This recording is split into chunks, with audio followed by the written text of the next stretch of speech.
Before seminary, I lived back east with my elderly grandparents on our family's dairy farm in Pennsylvania. As is custom on a farm, there were times when I was called out to help with a specific task, like taking a tractor out to the field to help pull another tractor loose from the mud, or simply standing in the yard to serve as a deterrent barrier when moving a cow from one barn to the other. On one occasion, I was called out to assist with moving the steers from the lower pasture back up the hill to the barn. They would spend the summer months grazing and roaming, and then when the weather began to turn, my family of farmers would corral them the 3/4 of a mile back to the barn where they'd spend their winters. Since my family did this twice a year, every year, they had a certain protocol already in place. They let the neighbors know that it was happening and the road would be effectively closed for the duration, and perhaps a little messy afterwards. They solicited help from family and neighbors, put ropes across the intersections, and moved at the steer's pace. My grandfather would even maneuver his four-wheeler around to keep an eye on the progress. On this particular day, I walked alongside dozens of 2,000-pound animals slowly plodding their way home. I recognized the effort that went into this endeavor. We needed a team of people with various roles, with many moving parts, literally, movement toward a set goal, we were trying to get back to the barn, and trust that we could get all of those precious cattle back to where they could be warm for the winter. The possibility of we. What can be accomplished when we come together, collaborate, dream, and then act. In focusing on the goal, what we wanted to accomplish together, we were able to communicate and adapt to whatever came up and work collectively to eventually get to where we were going with all those steers safe and sound. Something as mundane as moving cattle actually began with the process of visioning, of asking the question of what's possible. Where do we want to go? And then how do we get there? What is the purpose driving what we're doing? We can make plans and work to accomplish tasks, but it's the vision of what is possibly yet to be that moves us forward into what we can become. I'd like to share another story, and this one is from Alan Hirsch and Dave Ferguson's book entitled On the Verge, A Journey into the Apostolic Future of the Church. It's a story about how vision and definition unleashes possibility. The Zenith Drilling Company prided itself on being the best drill bit producing company in the world. In many ways, they had revolutionized the industry using tungsten-tipped drill bits. The problem is, the competition caught up with them and they began to fall behind. So the board of directors decided they needed to try something new. The CEO called all the leaders and managers to a 3-day conference where he asked everyone to clarify what they thought the mission of the company was. After much conversation and deliberation, they decided that their mission was not only to make drill bits, but to make the best drill bits in the world. They all agreed that that was an excellent purpose for the company. But it was at that point that the chief executive said, "No, your job is not to make the best drill bits in the world. Rather, it is to make the best holes in the world." Think about that. They went on to innovate laser drilling and become the best hole-making company in the world. When we go beyond what's right in front of us making the drill bits superb, and envision what it is that we're truly trying to accomplish, who we truly want to be, the best hole makers in the world, then we move into the possibility of who we can become. That's the possibility of we. Thinking of this concept of possibility through the lens of process theology, Dr. Damian Wheeler writes, "In short, reality is an endless process of becoming and perishing, of actual entities taking the past into themselves, freely creating themselves out of that past, and becoming the past out of which future entities will arise." It's this idea that things are in the process of becoming, this perpetual process of becoming. As a faith community, this makes a lot of sense, even though that was a wordy explanation. We here today are not the same community that made up Community Unitarian Universalist Church in 1960, or in 1990, or even in 2017. Yet as we continually define and redefine who we are as a community, the history of who we've been is mixed up in the same soil. Now I think of a compost bin. Do any of you use that for your garden or your fields? I see some head shaking and some laughter. I get it. You put the last scraps of food or perhaps weeds you pulled from your yard into the bin, and you turn the handle to mix the contents. Those new additions intermingle with what's already in the bin, and they all join together to break down and become excellent fertilizer. Yes, I'm suggesting that the possibility of the possibility of who we are and what we can become is like compost. And for those of you who've used compost as fertilizer, you know that it can help crops grow and produce abundant gardens. All of that stuff mixed together, the past parts and the present pieces, represent the potential for the life-giving, nourishing possibilities of the future. Put another way, to get out of the dirt, we get to use what those before us fostered, adding in what we have to give right here and right now, our joy and our service. In all the ways we do this, looking forward to what we can do and be together in the future. Kind of like I took the kids through in the children's circle earlier, and you all, thank you for joining.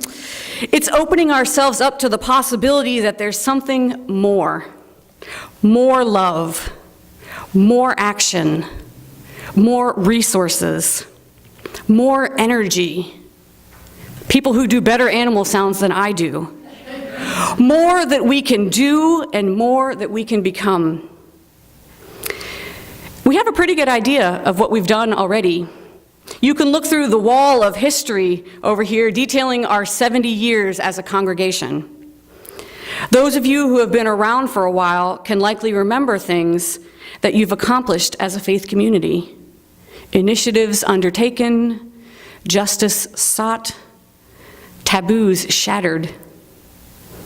And today, we are actively lobbying with the Faith Action Network, working for racial and class justice with the Poor People's Campaign, supporting local and national service agencies through our annual gift fair, participating in the political governance of our cities, counties, state, and country, and some of us even running for office.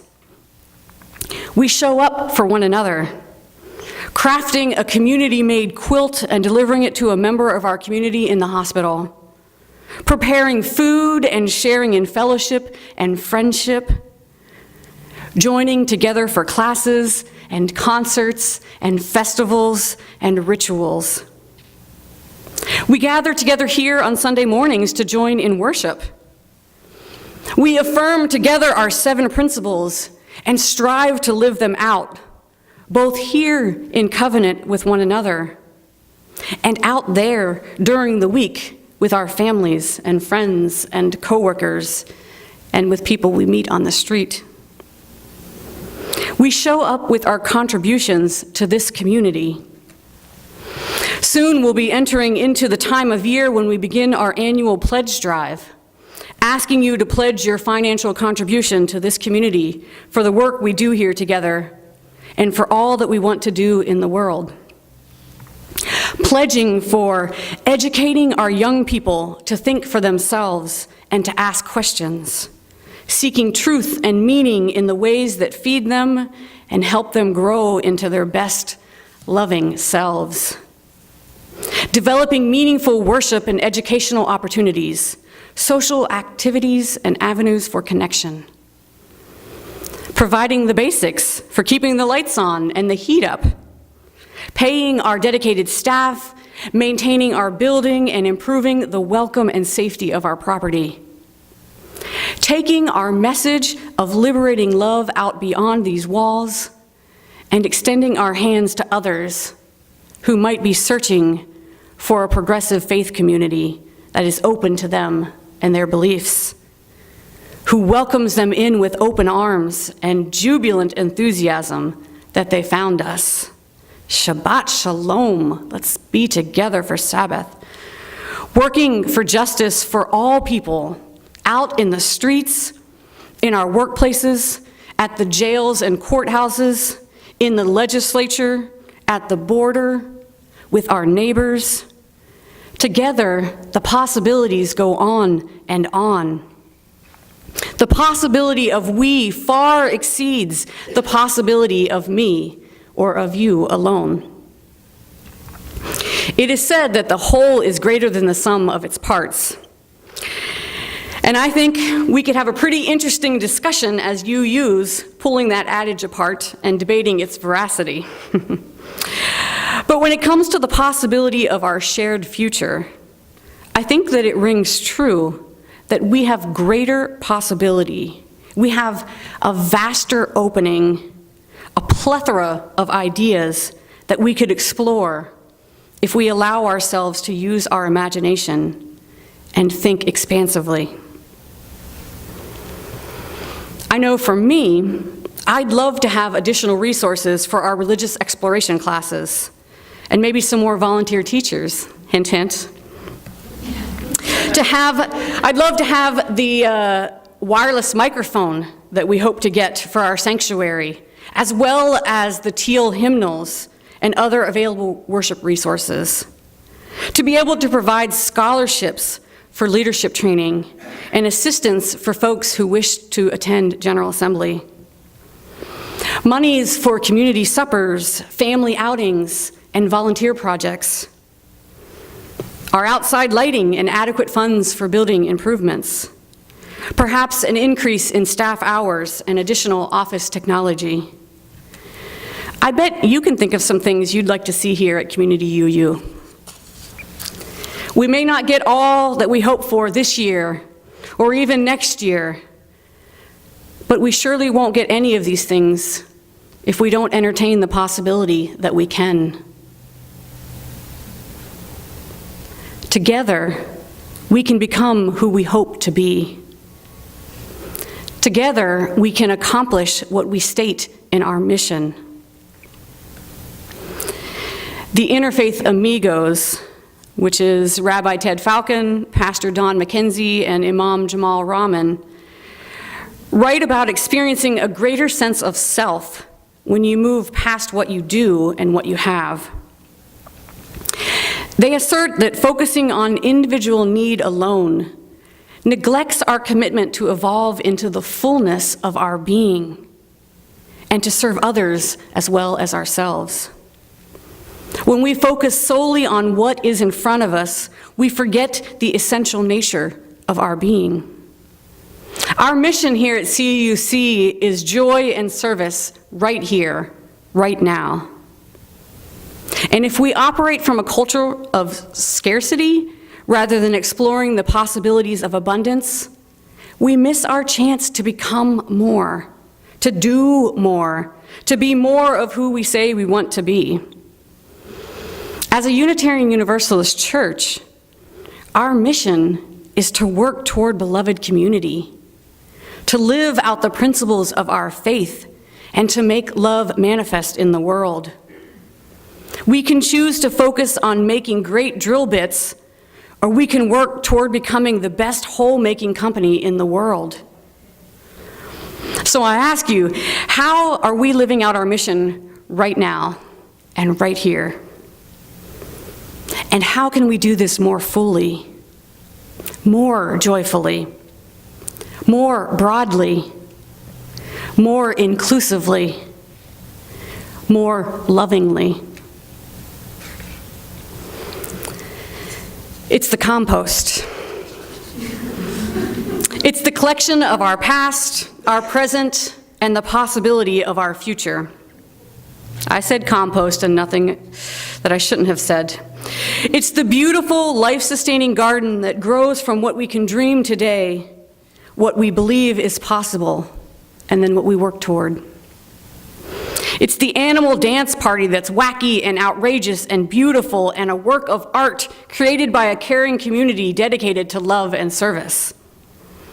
It's the result of a willingness to grow and stretch and turn over in that compost bin and shake things up and try new things, even if they're scary.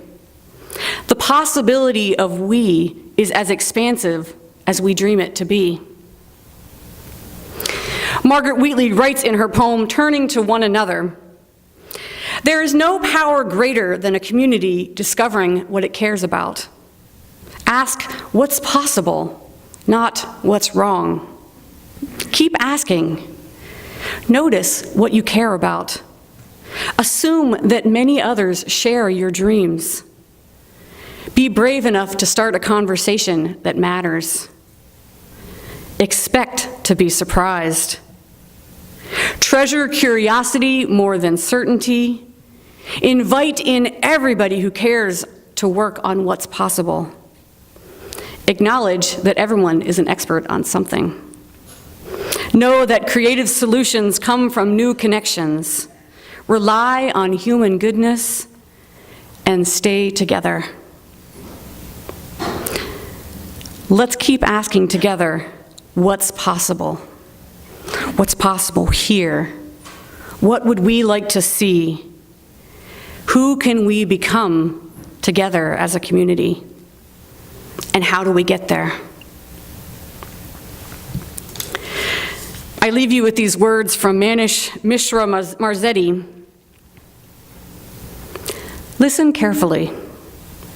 Can you hear the song? The song sung by a cosmos in motion, rejoicing at your life. Listen carefully. Can you hear it still? A song of possibility. A reminder that we still have time to be who or what we need to be. Listen carefully. The vast expanse echoes a recognition that it's not always easy. Possibilities can be hard to pursue. Roads not taken, wrong turns, destinations that disappoint. Through this, the song persists. The universe sings no less because time and space wear us thin.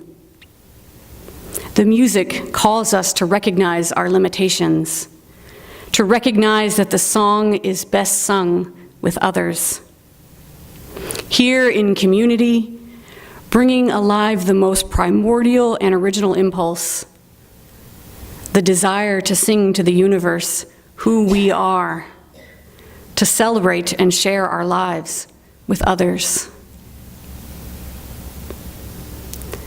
This, my friends, this is the possibility of we. Amen.